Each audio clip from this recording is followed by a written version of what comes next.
Hey guys, Logan here. So last night I went to see John Wick Chapter 2, the sequel to the surprisingly successful movie John Wick, starring Keanu Reeves. It's about the legendary hitman known as John Wick, played by Keanu Reeves, who is forced to back out of retirement by a former associate plotting to seize control of a shadowy international assassin's guild? I forgot exactly how to pronounce that. Bound by a blood oath to help him, John travels to Rome, where he squares off against some of the world's most deadliest killers. Like I said about seeing John Wick Chapter 2 last night, what did I think of it? It was actually a blast. Yeah, that's right, I had a blast watching John Wick Chapter 2. It was just a heck of a fun. It was a surprisingly good sequel. It's rare to see sequels to the originals that were as good or better than the originals. Most sequels turn out to be really bad or just meh, and this doesn't happen to be one of them. Let's see, where do I start? Well, the casting. And obviously, Keanu Reeves is John Wick. He was a total bad ASS. He seems to be a cool combination between Jack Bauer from 24 and Brian Mills from Taken, the first one actually. And he was awesome in this film. Although I would say that in some of the dialogue scenes in this film that he was in, I was like, can you talk at least a little bit faster than that? Like, there were some dialogue parts where he actually talks a little bit slow. I was kind of like, alright. That's a little bit slow. But yeah, at dialogue, he didn't really talk that fast and not too professionally great. But when he's in a fight scene, holy crap. The fight scenes that he was in have really proven that Keanu Reeves' John Wick, his character, is a total bad ASS character.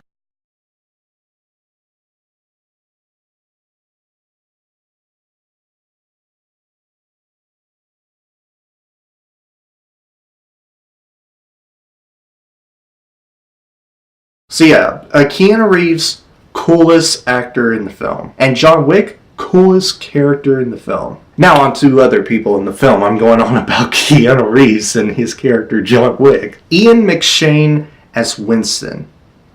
He was legit in this film. He was legit. He actually did a fine job of, doing his role in this film as Winston. The girl who played like the bad guys, assistant, I think. She did a good job. I actually found her to be a little bit of a bad ASS than I thought she would be. Oh, and she's also deaf in this film, so she doesn't really speak. She just speaks by using sign language. The guy who played like the main villain in this film, Santino D'Antonio, I believe. He is a pretty cool villain, yeah, but at the same time, he didn't really seem that menacing.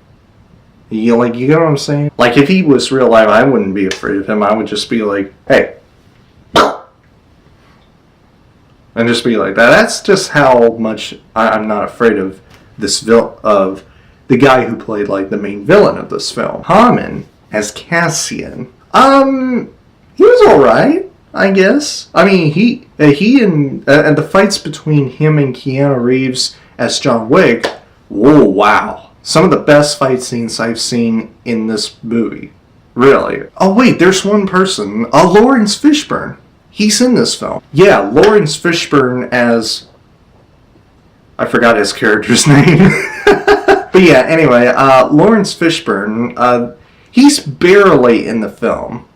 Yeah, he's barely in the film, but we actually, at the same time, get to know a little bit more about him and what his backstory really tells. And by the way, I really like, the reunion between Keanu Reeves and Lawrence Fishburne, both of which are really great actors. They haven't been collaborating with each other in a film since the last Matrix film, which I think was The Matrix Revolution. That was their last collaboration in the film, and now they're doing a collaboration in John Wick Chapter 2, which is so awesome to see. But yeah, I really like Lawrence Fishburne in this film, even though he's barely in the film. I still like some of the scenes that between John Wick and Lawrence Fishburne's character, which I forgot the name. And now let's get all the casting. The casting was really good. The fight scenes, wow. This movie was action-packed. It's pretty much full of action scenes. This was much more action-packed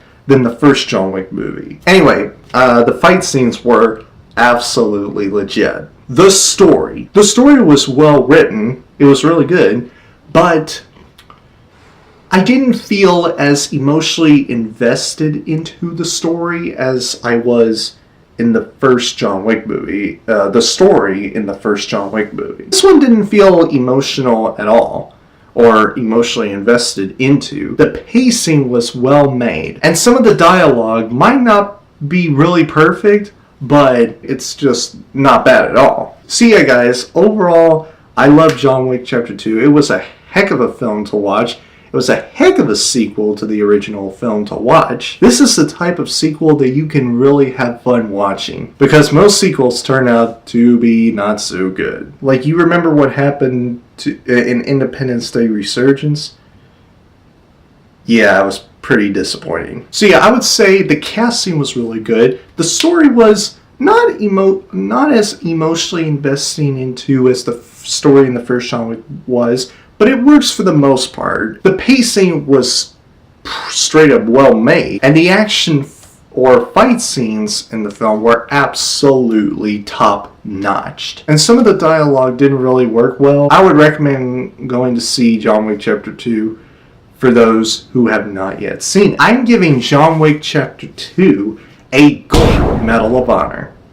Anyway, guys, that is my review for John Wick Chapter 2. If you guys enjoyed my review for John Wick Chapter 2, please click the like button, and if you have seen John Wick Chapter 2, comment down below to let me know what you think of it. And if you enjoyed what you've seen here and you want to see future videos from me, please click the subscribe button so that you never miss a video. And I will see you guys in the next video. Have a great week, Battle Squad, and as always, fight the good fight. Peace!